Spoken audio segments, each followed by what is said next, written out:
තෙරුවන් සරණ ප්‍රාර්ථනා කරමින් හැම දිනාටම පිරිවෙන් ත්‍රිපිටක ධර්මයේ පිළිබඳව තුනේ පන්තියේ පාඩමක් ඉගෙන ගන්නට බලාපොරොත්තු වෙන්නේ.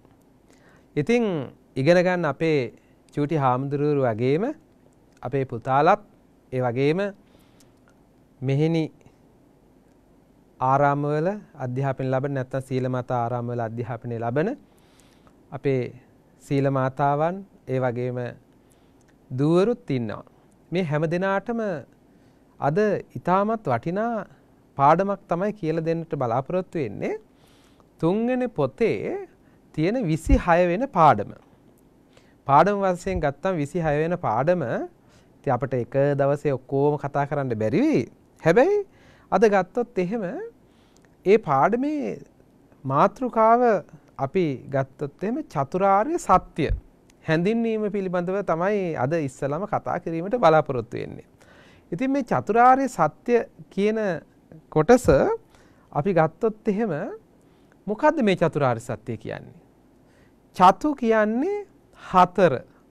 මේ බෝඩ් එකේ බැලුවම පේනවා චතු අරිය සත්‍ය පද තුනක් තියෙනවා.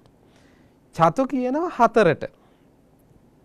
අරිය කියනවා උතුම් ශ්‍රේෂ්ඨ වැදගත් කියන අර්ථයෙන් අරිය කියලා කියනවා. අපි සිංහලට කියනකොට ආර්ය කියලානේ කියන්නේ. චතුරාර්ය කියලා කිව්වේ ඒක එකතු කරලා. චතු අරිය චතුරාර්ය සත්‍ය. සත්‍ය කියන්නේ ඇත්ත. එතකොට චතු කියන්නේ හතර, අරිය කියන්නේ උතුම්, සත්‍ය කියන්නේ ඇත්ත. උතුම් ඇත්ත හතර. නැත්තම් හතර ඇත්ත උතුම් නෙමෙයි තියෙන විදිහ ගත්තොත් පාලි විදිහට නේ තියෙන්නේ. සිංහලෙන් ගත්තොත් උතුම් ඇත්ත හතර. එතකොට මේ ලෝකේ තියෙන වටිනාම ඇත්ත හතර. එතකොට ඇයි මේකට ඇත්ත හතර කිව්වේ? ඇත්ත කිව්වේ මොකටද? සත්‍ය කිව්වේ මොකටද? එතකොට සත්‍ය කියලා දේශනා කළේ බුදුරජාණන් වහන්සේ මේක මේ ලෝකේ ඒ තරම් වටින නිසා. මේකට වඩා තවත් ලෝකේ වෙන සත්‍යයක් නැති නිසා. පොඩි හාමුදුරුවෝ දන්නවා අපි බුදුරජාණන් වහන්සේ ඉස්සෙල්ලාම බුද්ධත්වයට පත් වෙලා උන්වහන්සේ බැලුවා මම කාටද ධර්ම දේශනා කරන්න කියලා. ධර්ම දේශනා කරන්නේ කාටද කියලා හිතලා බැලුවම උන්වහන්සේගේ මතකයට ආවා තමන් වහන්සේ දුෂ්කරක්‍රියා කරන සමේ තමන්ට උදව් උපකාර කළ ඒ පස්වග භික්ෂූන් වහන්සේලා. ඒට ඉස්සෙල්ලා බැලුවා තමන් මේ ගිහි සැපත් හර දාලා ගියාට පස්සේ උගන්වපු ගුරුවරු පිළිබඳව ඒක දන්නවා මම මේ කෙටියෙන් මතක් කළේ. එතකොට ඒගොල්ලෝ මැරිලා ආලාර කාලා මුද්දක රාම පුත් ආදී මැරිලානේ. ඊට පස්සේ තමයි උන්වහන්සේගේ සිහියට ආවේ පස්වග භික්ෂූන් වහන්සේලා. සමහරව ඕක පොඩි හාමුදුරනේ වැරදියට කියන පස්වග තවුසෝ කියලා. පස්වග තවුසෝ කියන්න එපා. ඇයි එපා කියලා කියන්නේ? මේ චතුරාර්ය සත්‍ය සඳහන් වෙන්නේ ධම්සක් පැවතුම් සූත්‍රය. අපි කියන්නේ ධම්මචක්කප්පවත්තන සූත්‍රය කියලානේ. හොඳට මතක් කරලා බලන්න ධම්මචක්කේ කියන පොඩි හාමුදුරුවෝ ඉන්නවනේ. පිරිත් වලට එහෙම කියනවත් ඇති, ඇහිලත් ඇති. ඒතකොට කොහොමද කියන්නේ? ධම්සක් පැවතුම් සූත්‍රයේදී කියන්නේ මොකද? පංච වග්ගයේ බික්කු ආමන්තේසි. පස්වග භික්ෂූන් වහන්සේලා ඇමතුවා. එහෙනම් පස්වග භික්ෂූන් වහන්සේලා එතන භික්ෂූන් වහන්සේලා පංචවග්ගයේ බික්කු. එහෙනම් පස්වග භික්ෂූන් වහන්සේලාට තමයි මේ ධම්සක් පැවතුම් සූත්‍ර දේශනා කරන්නේ. එදා බුදුහාමුදුරුවෝ බුද්ධත්වයට පත් වෙලා ඉසිපතන මිගදායට වැඩම කරලා දේශනා කරපු ධම්සක් පැවතුම් සූත්‍ර දේශනාවේ සඳහන් වෙන මූලික හරය තමයි මේ චතුරාර්ය සත්‍ය කියලා කියන්නේ. එතකොට මේ චතුරාර්ය සත්‍යයේ දැන් සඳහන් වෙනවා මේ දැන් බෝඩ් එකේ බැලුවම පේනවා අපේ පුතාලට දුවලට පොඩි හාමුදුරුවන්ට අපේ දසිල් මෑණිවරුන්ට පේනවා. එතකොට බුදු පසේ බුදු මහරහතන් වහන්සේලා විසින් අවබෝධ කළ නිසා මොකද චතුරාර්ය සත්‍ය කියලා කියන්නේ? මේක ඇත්ත කියන්නේ මොකද? මේක බුදුරහාමුදුරුවෝ කියන්නේ සම්මා සම්බුදුරජාණන් වහන්සේලා අවබෝධ කළා. ඒ වගේම පසේ බුදුරජාණන් වහන්සේලා විසින් අවබෝධ කරපු නිසා. ඒ වගේම මහරහතන් වහන්සේලා විසින් අවබෝධ කරපු නිසා මේක සත්‍ය එහෙනම් මේ ලෝකේ තියෙන සත්‍යක් කියලා පිළිගන්න පුළුවන්. ඔන්න පළවෙනි කාරණේ. ඒ වගේම කිසි කලකත් බොරු නොවන නිසා. දැන් සමහර ඒවා තියෙනවා අද ඇත්ත හෙට බොරු වෙලා. එහෙම වෙනවනේ සමහරවිට කාලෙන් කාලට වෙනස් වෙනවා. හැබැයි කවදාවත් දැන් චතුරාර්ය සත්‍ය බුදුහාමුදුර දේශනා කරේ වසර 2500කට ඉස්සෙල්ලා දැන් මේ ඇවිල්ලා තියෙන අලුත් ශතවර්ෂයට මේ 21 වෙනි ශතවර්ෂයට චතුරාර්ය සත්‍ය හරියන්නේ නැහැ ගැලපෙන්නේ නැහැ ඒක බොරු දැන් මේක වෙනස් කරන්න ඕනේ. එහෙම වෙනස් කරන්න බෑ. එහෙනම් මේක කවදාවත් වෙනස් වෙන්නේ නැහැ. ලෝකේ හැමදාමත් ඇත්ත. ඒ නිසා තමයි කිසි කලකත් කවදාවත් මේක බොරු නොවන නිසා චතුරාර්ය සත්‍ය කියලා කියනවා. ඒ වගේම කිසිවෙකුටත් වෙනස් කළ නොහැකි නිසා අර මං කියවනේ දැන් 21 වෙනි සියවසේ දැන් මේ කාලෙට ගැලපෙන්න දැන් මේක වෙනස් කරන්න ඕනේ මේකේ පොඩි සංස්කරණයක් කරන්න ඕනේ චතුරාර්ය සත්‍ය මදි දැන් මේකට 5ක් එකතු කරන්න ඕනේ නැත්නම් මේක එඩිට් කරලා නැත්නම් කපලා තව එකක් අඩු කරන්න ඕනේ. එහෙම කරන්න බෑ. එහෙනම් මේක කිසි කෙනෙකුට කවදාවත් ලෝකේ වෙනස් කරන්න බෑ. එහෙනම් සත්‍ය හතරයි ඒ චතුරාර්ය සත්‍ය ඒක එහෙමම තමයි. ඊළඟට කියන උතුම් සත්‍ය වෙන නිසා ඇත්ත තියෙන්න පුළුවන් ගොඩාක්. හැබැයි ගොඩක් ඇත්ත තිබුණට ඒ ඇත්ත වලින් මේකේ උතුම්ම සත්‍ය වටිනාම සත්‍ය ශ්‍රේෂ්ඨම සත්‍ය වෙන නිසා ඒකට එහෙනම් මොකද චතුරාර්ය සත්‍යය කියලා කියනවා. ඒ වගේම මේ සත්‍යයන් අවබෝධ කිරීමෙන් සෝවාන් ආදී ආර්යයන් තත්ත්වයට පැමිණෙන නිසා දැන් මේ බෝඩ් එකේ තියෙන දැන් පොඩි හාමුදුරුවන්ගේ පොත්වලක් තියෙන ත්‍රිපිටක ධර්මය පොතේ ගත්තොත් තුනේ පොතේ අභිධර්ම පොතේ දැන් මේ කියන කාරණා තියෙනවා. එතකොට බලන්න පුළුවන් දැන් මෙන්න මේ කාරණා ටික දැන් මතක තියාගන්න ඕනේ. ඇයි මේ සත්‍ය කියලා කියන්නේ චතුරාර්ය සත්‍ය කියන්නේ ඇයි කියලා අහුවොත් එහෙම ඔන්න ඒ වගේම දැන් ඕනම කෙනෙකුට මේ ධර්මයේ ප්‍රගුණ කරලා අවබෝධ කරගන්න පුළුවන් මොනවද සෝවාන් සකදාගාමි අනාගාමි අරහත් කියලා සතර මාර්ග සතර ඵල කියලා තියෙනවා. දැන් මේවා අවබෝධ කරගන්න පුළුවන්. එහෙනම් මේ සත්‍ය අවබෝධ කිරීමෙන් එහෙනම් මේ චතුරාර්ය සත්‍ය ප්‍රගුණ කිරීමෙන් මොකද කරන්න පුළුවන්නේ? එතකොට පුළුවන්කම තිබෙනවා ඔබට මේ தත්ත්වයන්ටපත් වෙන්නට. ඒ නිසා චතුරාර්ය සත්‍ය කියලා කියනවා. මොනවද මේ චතුරාර්ය සත්‍ය කියලා කියන්නේ? ඔන්න චතුරාර්ය සත්‍ය. දැන් අපි කතා කරන්නේ චතුරාර්ය සත්‍ය කිව්වම ආර්ය සත්‍ය හතරක් තියෙනවා කියලා. මොකද්ද සත්‍ය? පළවෙනි සත්‍ය තමයි දුක්ඛ ආර්ය සත්‍ය. එතකොට දැන් අපි දුක්ඛ සත්‍ය කියලා සමහරු කෙටියෙන් කියනවා. අපි හොඳට මතක තියාගන්න මේ ආර්ය කියන්නේ උතුම් සත්‍යනේ. එතකොට දුක්ඛ ආර්ය සත්‍ය කියලා අපි පොඩි හාමුදුරුවෝ ලියනකොට සමහරට කෙටියෙන් දුක්ඛ සත්‍ය, සමුදය සත්‍ය, නිරෝධ සත්‍ය, මාර්ග සත්‍ය කියලා ඔහම කෙටියෙන් ලියනවා. කෙටියෙන් ලියන එක අනුගමනය කරන්න එපා. මොකද සමහර වෙලාවට විභාගකදී ලොකු විභාගයක අපි කියමු රාජ්‍ය විභාගයක පිළිතුරු සැපීමේදී ඔබට දුක්ඛ ආර්ය සත්‍ය කියන වචනේ හරියට භාවිත කරන්නට ඕනේ. එතකොට දුක්ඛ සමුදය ආර්ය සත්‍ය කියලා දෙවෙනි එක. එතකොට භාවිත කරන්න ඕනේ දුක්ඛ සමුදය ආර්ය සත්‍ය. දැන් පේනවා දෙවෙනි සත්‍ය. එතකොට තුන්වෙනි සත්‍ය මොකද්ද? දුක්ඛ නිරෝධ ආර්ය සත්‍ය. එතකොට හතර දුක්ඛ නිරෝධ ගාමිනී පටිපදා ආර්ය සත්‍ය.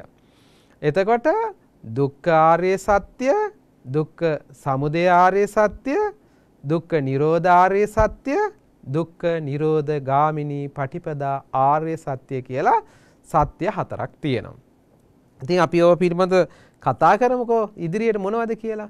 මේ දුක්ඛ ආර්ය සත්‍ය. දැන් ඔන්න සිංහලයට ගත්තා. මම මේ මතක තියාගන්න පහසු වෙන්න ඔන්න හතර සිංහලෙන් කෙටියෙන් කියන විදිහක් ලියලා තියෙනවා. මොකද දුකක් ඇත. ඒට හේතුවක් ඇත. ඒ නැති කල හැක ඒට මගක් ඇත. දැන් ඔන්න කියමු බලන්න පොඩි ආඳුරෝ අපේ පුතාලා දුවලා කියමු බලන්න දුකක් ඇත. ඒට හේතුවක් ඇත. ඒ නැති කල හැක ඒට මගක් ඇත. ඔන්න මොකද දුකක් ඇත. ඒට හේතුවක් ඇත. ඒ නැති කල හැක ඒට මගක් ඇත. ඕක හොඳට කියලා හුරු කරගන්න. එතකොට ඉක්මනටම තේරුම වරදින් නැතුව කටපාඩම් කරගන්න පුළුවන්. එතකොට දුක්ඛ ආර්ය සත්‍ය කියලා කියන්නේ දුකක් තියෙනවා කියලා දැනගන්නට ඕන. ඉතින් දුකක් තියෙනවද කියලා දැනගත්තොත් තමයි ඉස්සෙල්ලම දුකක් තියෙන එක දැනගන්න එපා. හේතුව හොයන්න. එතකොට මේ ලෝකේ ඇත්තටම දුකක් කියලා එකක් තියෙනවද? දුක දැන් පොඩි හාමුදුරුවන්ට අපේ සිල් මෑණිවරුන්ට අපේ දුවල පුතාලට තියෙන්නේ ගොඩාක් ඔය අම්මලා තාත්තලාට වගේ ගොඩක් දුක් නෑ නේද? සමහරලාට තියෙන අනේ පාඩම් කරන්න කියනවා ලොකු හාමුදුරු සැර කරනවා නේද? ඉගෙන ගන්න දුක තමයි වැඩිපුරම තියෙන්නේ. ඒක දුකක්ද? නෑ සැපක්. හොඳට ඉගෙන ගත්තොත් එහෙම හොඳට අනාගතේ සැප විඳින්න නම් හොඳට ඉගෙන ගන්න එපාය. ඒ හින්දා ඒක දුකක් කියලා හිතන්න එපා. එතන මේ සංසාරේ අපිට මේ ලෝකේ හැම මිනිස්සයාටම විඳින්න වෙන දුකක් තියෙනවා. අපි හැමදාම ඉපදිච්ච දවසේ ඉඳන් දැන් අපි ඉස්සරහට කතා කරනවා දුක ගැන. මොනවද මේ කියන්නේ කියලා. එතකොට පළවෙනි දැනට හිතාගමු මොනවද චතුරාර්ය සත්‍ය නම් වශයෙන් දුකක් තියෙනවා. ඒ වගේම දුකට හේතුවක් තියෙනවා. එහෙනම් දුකට හේතුවකුත් තියෙනවා. මොකද්ද හේතුව? එහෙනම් හේතුව මොකද්ද කියලා හොයන්නට ඕන. දැන් ඉස්සරහට අපි කතා කරනවා. දැන් කිව්වොත් එහෙම හේතුව තමයි තෘෂ්ණාව. තණ්හාව නිසා තමයි අපි මේ උපදින්නේ. ඊළඟට ඒ නැති කළ හැක. එහෙනම් මේ දුක නැති කරන්න පුළුවන්ද? ඕ පුළුවන්. ඒකට කියනවා නිවන කියලා. මේ නිවන කියන එක මේ චතුරාර්ය සත්‍ය නොදන්න කම නිසා බුදුරජාණන් වහන්සේ සාරා සංකේය කල්පලක්ෂයක් අසංකේය කල්පලක්ෂ 4ක් උන්වහන්සේ බලන්නකෝ පාරමිතා පුරාගෙන අවුරුදු 6ක් දුෂ්කර ක්‍රියා කරලා හෙව්වේ මේ සත්‍යනේ. එහෙනම් සත්‍ය දැන් අපට අමුතුවෙන් හොයන්න දෙයක් නෑ. හොයලා තියෙනවා. ඒ සත්‍ය කියලා දීලා තියෙනවා. එහෙනම් මොකද්ද දුකට හේතුව හොයාගත්තා. එහෙනම් ඒක නැති කරන්න පුළුවන්. නැති කරන්න එහෙනම් හේතුව දන්නවනම් එහෙනම් ඵලය හොයාගත්තා. මොකද්ද ඵලය? නැති කරන්න පුළුවන් නිවන. එහෙනම් උතුම්ම සැපත. ඒක හොයාගත්තා. එහෙනම් නිවන් ලබන්න නම් ඒකට යන්න පාරක් තියෙනවා. ඒකට යන්න මොකද කරන්න ඕනි? අපි කියනවා ආර්ය අෂ්ටාංගික මාර්ගය. එහෙනම් ඒට යන්න පාරක් තියෙනවා. ඒට මගක් ඇත. දැන් ඔන්න දුක්ඛ සත්‍ය කියන එකට දුකක් ඇත. ඒට හේතුවක් ඇත. ඒ නැති කළ හැක. ඒට මගක් ඇත කියලා ඔන්න චතුරාර්ය සත්‍ය සරලව තේරුම් ගත්තා. ඒ වගේම චූටි හාමුදුරුවනේ දැන් මේ දුකක් ඇත කියනවා. දැන් මේ චතුරාර්ය සත්‍ය තමයි මුළු ලෝකෙම තියෙන්නේ. දැන් හැම දෙයක්ම අපිට මේ විදිහට ගන්න පුළුවන්. දැන් ගත්තොත් එහෙම මට රෝගයක් ඇත. නැත්නම් ලෙඩක් කියලා කියන්නකො. රෝගය කියන ලෙඩේ කියන මට රෝගයක් ඇත. එම රෝගයට හේතුවක් ඇත. ලෙඩ හැදිච්ච ඒකට හේතුවක් තියෙනවා. ඒ සුව කළ හැක. ඒක සනීප කරන්න පුළුවන්. ඒකට මගක් ඇත. දැන් ඔන්න අපිට කියන හෙම්බ්‍රිස්සාවක් හැදිලා. හිතමු හෙම්බ්‍රිස්සා මට සෙම්ප්‍රතිස්සාව හැදී ඇත. ඒට හේතුවක් ඇත. මොකද හේතුව? වැස්සට තෙමී ඇත. එහෙ නැත්නම් බාගට නාලා. නැත්නම් සීතල ಜಾති ආහාරයක් මොන හරි අරගෙන. දැන් හේතු හොයනවා. දැන් දොස්තර මහත්තයා ළඟට ගියාම පොඩි හාමුදුරුවෝ අපි පුතාලා දුවලා හිතලා බලන්න ගියාට පස්සේ දොස්තර මහත්තයා ළඟට ගිහලා මට උණ මහත්තයෝ මට හෙම්බ්‍රිස්සාව නැත්නම් කැස්ස ලෙඩේ කියනවා. දොස්තර මහත්තයා බෙහෙත් කරා මේ ටික බොන්න කියලා එකපාරම ලියන්නේ. අහනවා ප්‍රශ්න අහනවා. මොනවද ප්‍රශ්න අහන්නේ? හේතුව හොයනවා. අහනවා මොනවද කෑවේ? දොස්තර මහත්තයාට වැඩක් තියෙනවා. අපි කාපු ඒවා නේද? කෑවේ මොනවද කියලා අහනවා. කෑවේ කාපු වහන්නේ මොකද? කාපු බිබි වහන්නේ මොකටද? දොස්තර මහත්තයා හේතු හොයනවා. එහෙනම් සීතල జాතියක් කාලාද? නැත්නම් උෂ්ණ జాතියක් කාලාද? ඔන්න හේතුව හොයාගන්න. ඊට පස්සේ අහනවා එක එක ඒවා අහනවා. මොන හරි ප්‍රශ්න අහනවා. එතකොට හේතුව හොයාගන්න. එක එක ප්‍රශ්න අහනවා දොස්තර මහත්තයා. ඊට හේතුව හොයාගත්තා. එහෙනම් මේක සුව කළ හැක. සනීප කරන්න පුළුවන් කියලා දන්නේ නැද්ද? දන්නවා. ඒ කියන්නේ දොස්තර මහත්තයා හොයාගෙන යන්නේ බෙහෙත් ගන්න. ඒකට බෙහෙත් තියෙනවා කියලා දන්නවා. හැබැයි බෙහෙත් තියෙනවා කියලා දැනගත්තට ලෙඩේ සනීප වෙන්නේ නැහැ. දොස්තර මහත්තයා එහෙනම් සුව කරන්න පුළුවන් කියලා. ඒකට මගක් ඇත. මොකද කරන්නේ? ඒකට අනුගමනය කරන්න සුව කිරීමට පාරක් තියෙනවා. මොකද්ද පාර? එහෙනම් දොස්තර මහත්තයා බෙහෙත් දීලා කියනවා මේ ටික උදේට මේව බොන්න, දවල්ට මේව බොන්න, රැයට මේව බොන්න, කෑමට පෙර බොන්න, කෑමට පසු බොන්න. එහෙම පෙති ಜಾති දෙනවා, කරාල් ಜಾති දෙනවා, සමහරලාට සිරප් ಜಾති දෙනවා, එක එක ಜಾති දෙනවා. ඒ විතරක්ද? තවත් කියනවා. මොනවද කියන්නේ? නාන්න එපා දවස් දෙකක් යනකම්. එහෙම කියනවනේ මේ බෙහෙත් ටික ඉවරනකම් නාන්න එපා කියනවා. ඇල් අතර පාවිච්චි කරන්න එපා කියනවා. එක එක ලෙඩවල් වලට එක එක දේවල් කියනවා. ඒ වගේ චූටි හාමුදුරුවනේ මතක තියාගන්න ඕනේ අපිට මේ එක එක උපදේශ දෙනවා. මොකද මේ චතුරාර්ය සත්‍ය නියමය තමයි ලෝකේ පුරාම අපිට තියෙන්නේ. අපි හිතන්නකො මට ගැටලුවක් ඇත. මොන හරි ප්‍රශ්නයක් තියෙනවා. එහෙනම් ඒකට හේතුවක් ඇත. ඒකට හේතුවක් තියෙනවා. ඒක විසඳන්න බැරිද? ඒ ප්‍රශ්නේ විසඳිය හැක. ඒකට මගක් ඇත. ඒකට පාරක් තියෙනවා. ඒක නිදහස් කරන්න එහෙනම් ගැටලුව අපිට කියන්නේ ගැටලුව निराකරණය කරගන්න ප්‍රශ්නේ විසඳන්න හේතුවකුත් තියෙනවා. අපිට දැන් ගැටලුව තියෙනවා හේතුව තියෙනවා නම් මොකද හේතුව නැති කරනවා. එතකොට ඔන්න ප්‍රතිඵලය ලැබෙනවා. අපි පටිච්චසමුපාදය කියලා උගෙන ගන්නෙත් ඕක තමයි. එතකොට ඔන්න දැන් රෝගයක් වගේ එහෙම අනුගමනය කරන්නත් පුළුවන් ලෝකේ එහෙමත් තියෙනවා. ඒ වගේම දැන් මේ චතුරාර්ය සත්‍ය ස්වභාවය දැන් මේ පාඩම් පොතේ තියෙනවා මේ ස්වභාවය තවත් ආකාරයෙන් චතුරාර්ය සත්‍ය විස්තර කරනවා. මොකද තත මේ තත කියලා වචනයක් තියෙනවා. තත, අවිතත, අනඤ්‍යත වචන තුනක් තියෙනවා. ඒතර මේ චතුරාර්ය සත්‍ය මොකද තත කියලා කිව්වේ ලෝකයේ සැබවින්ම පවතින්නේ සිදුවන්නේ එය බව. එහෙනම් මේ ලෝකේ ඇත්තටම තියෙන්නේ ලෝකේ හැමදාම පවතින්නේ මෙන්න මේ චතුරාර්ය සත්‍යම තමයි. ඒ නිසා කියනවා තත කියලා. තත නෙමෙයි තත මා ප්‍රාණ තයන්න. එතකොට දෙවෙනි එක තමයි අවිතත.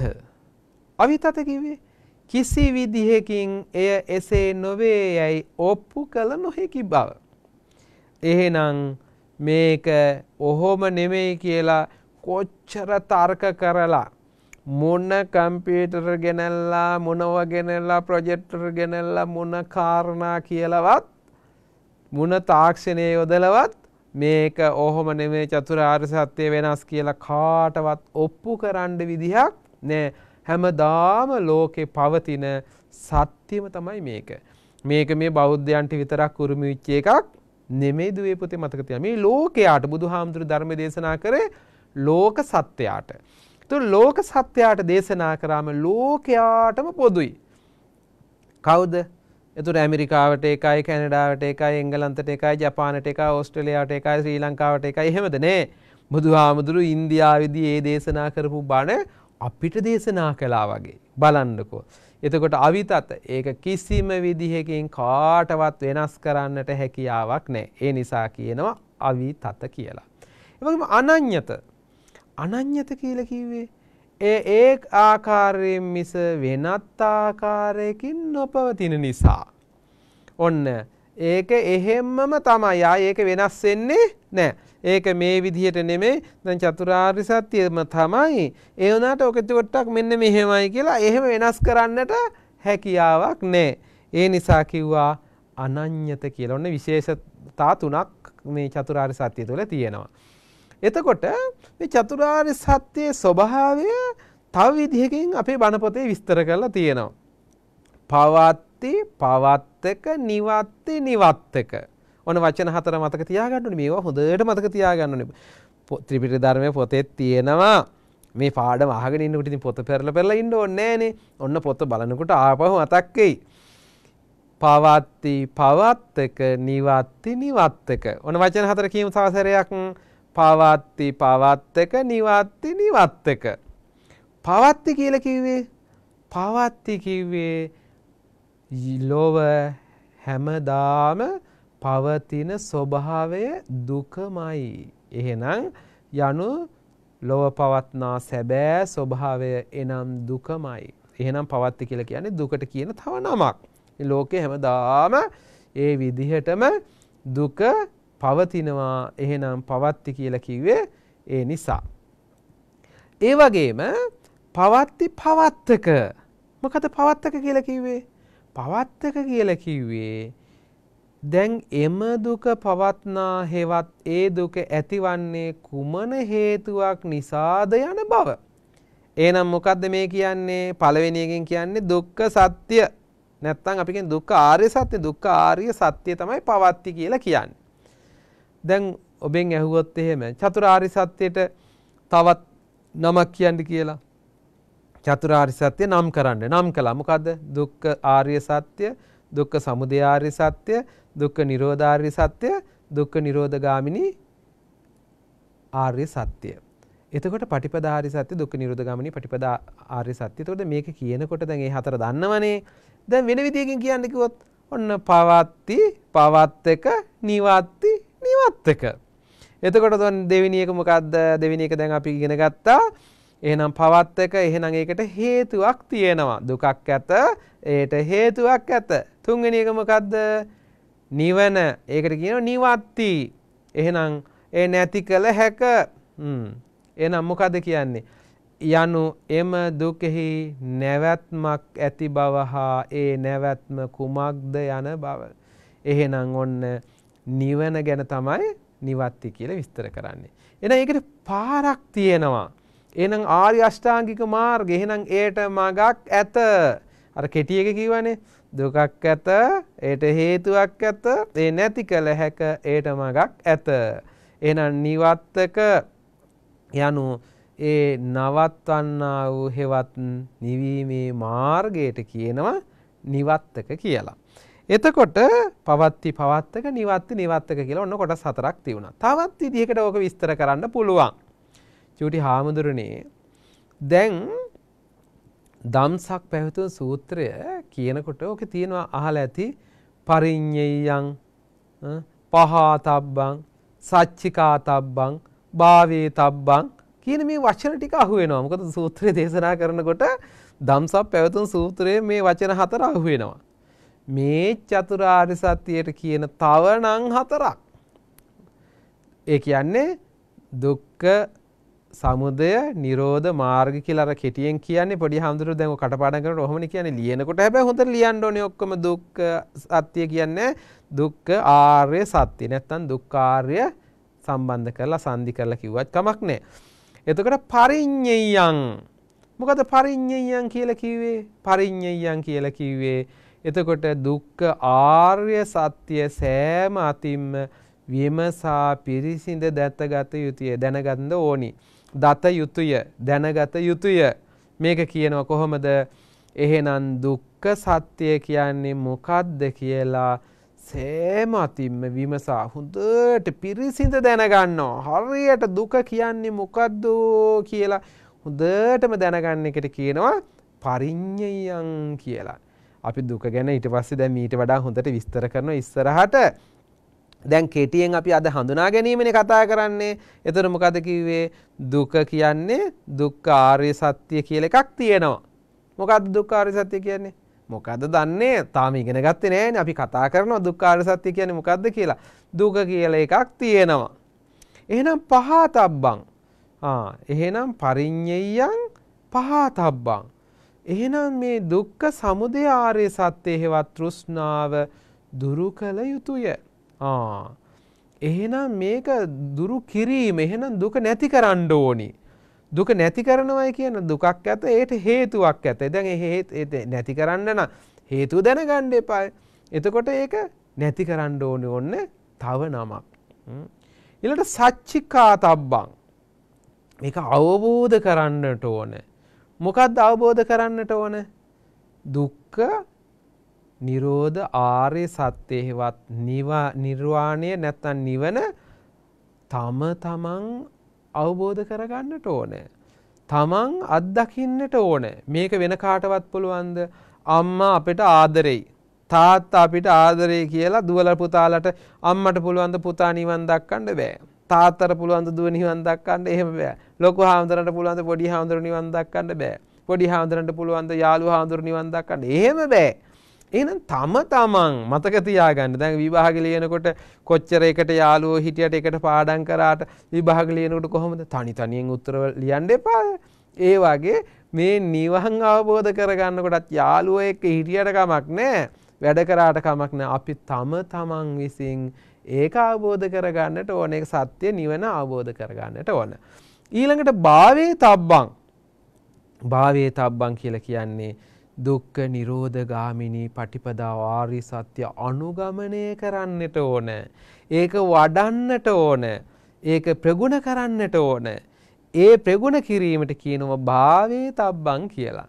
දැන් එතකොට මතකද චතුරාර්ය සත්‍යයට තව නම් 4ක් ඉගෙන ගත්ත. දැන් ඔන්න අවසාන වශයෙන් පරිඤ්ඤයං පහතබ්බං සච්චිකාතබ්බං භාවේ තබ්බං.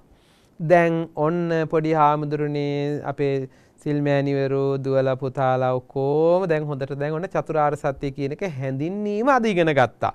දැන් කල්පනා කරලා බලමු මොකද්ද චූට්ටක් ආයි අපි මුලින්දම මතක් කරගමු. මොකද්ද චතුරාර්ය සත්‍ය කිව්වේ? දුක්ඛ සත්‍ය නැත්නම් දුක්ඛ ආර්ය සත්‍ය, දුක්ඛ සමුදය ආර්ය සත්‍ය, දුක්ඛ නිරෝධ ආර්ය සත්‍ය, දුක්ඛ නිරෝධ ගාමිනී පටිපදා ආර්ය සත්‍ය. දුකක් ඇත, ඒට හේතුවක් ඇත, ඒ නැති කළ හැක, ඒට මගක් ඇත කියලා අපි ඉගෙන ගත්තා. ඉතින් දැන් මේ කාරණා පිළිබඳව හොඳට මතක තියාගමු. චතුරාර්ය සත්‍ය මොකද්ද දුක කියන්නේ? ඒට හේතුව මොකද්ද? තෘෂ්ණාව කියලා කිව්වා. ඒක නැති කරන්නේ කොහොමද? ඒව පිළිබඳව ඉස්සරහට අපි කතා කිරීමට බලාපොරොත්තු වෙන ඊළඟ පාඩමකදී. ඉතින් අපි ඉගෙන ගත්ත කාරණා එකින් එක ලබන සතියේ ඉඳලා නැත්නම් ඊළඟ පාඩමේ ඉඳලා අපට ඉගෙන ගන්න පුළුවන් දුක මොකද්ද, සමුදය මොකද්ද, නිරෝධ මොකද්ද කියලා විස්තර වශයෙන්. ඉතින් මේ කියන පාඩම් නැවත නැවත බලලා ඔබට ප්‍රගුණ කරගන්නට පුළුවන්. ඉතින් ලබන සතියේදී නැත්නම් ඊළඟ පාඩමේදී අපි නැවත හමු වෙමු. හැම දිනාටම තෙරුවන් සරණයි.